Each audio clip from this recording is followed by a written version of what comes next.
তোমার গাড়িটা কে ধরছে? গাড়িটা ধরছে দালালে। দালালে ধরছে। দালালের নাম কি? হাসনাত দালাল। হ্যাঁ, হাসনাত দালাল। আর আরেকজন আইয়া মন্ত্রী আইয়া সামনে যে আইয়া ব্যাগ করে আমার দড়িয়া আনছে। মানে এটা ধরা উচিত পুলিশের। পুলিশের এটা ধরছে দালালে, দড়িয়া আনিয়া তোমার হে আনিয়া অন্য দিছে গাড়িটা। আচ্ছা ঠিক আছে। এটা তোমার নাম কি? তোমার বাড়ি কই? আমার রেনু মিয়া, বাসা হিসেবে মজুমদার। আর গাড়িটা কার? মালিক কে? গাড়িটা হচ্ছে আমার। তোমার নিজের গাড়ি? হ্যাঁ। এখন মামলা দিছে না? মামলার এটা কিতা লেখছে মামলার? রেকার করছে গাড়িটা না? ওকে। তুই কে?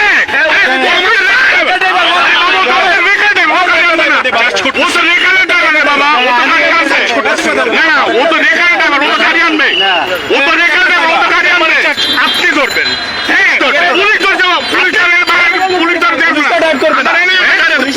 পুলিশ আনবে, গাড়ি আনবে। নিয়োগ পত্র দেখান, তার নিয়োগ পত্র দেখান। ওদের অফিসে যাবো। বাবারা নিয়োগ পত্রকে আমরা এখানে তারা নিয়োগ দিচ্ছে। গভর্নমেন্ট দিছে। কোন জায়গায় গভর্নমেন্ট? আমাদের অফিসে দেখান। আপনি গভর্নমেন্ট কেন অফিসে যাবেন? সে শাউট করবে না। না, তাহলে তো আপনারা নিয়োগ দিচ্ছেন না। নিয়োগ না দিলে সে রেখান টাইপের নিয়োগ পাইছে কিলা? আমাদের সাথে কথা বলেন, কমিশনারের সাথে কথা বলেন। কমিশনার সাহেব তারা নিয়োগ দিচ্ছে? অবশ্যই। এদের বেতন দিতে হয় না? এদের বেতন দিতে হয় না? আপনি শিওর? আপনি আমার ডকুমেন্ট দেখাইতে পারবা? হ্যাঁ, আপনি ডিসি স্যারের সাথে যা বলেন যে আপনাদের রেকারের ড্রাইভার, তার নাম কি? ওর নাম হলো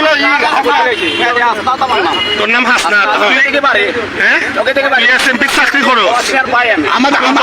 আমাদের রেকারের ড্রাইভার এসএমপি চাকরি করো?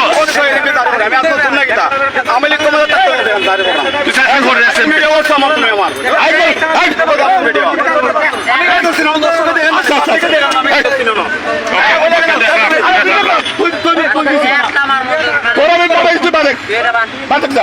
আপনি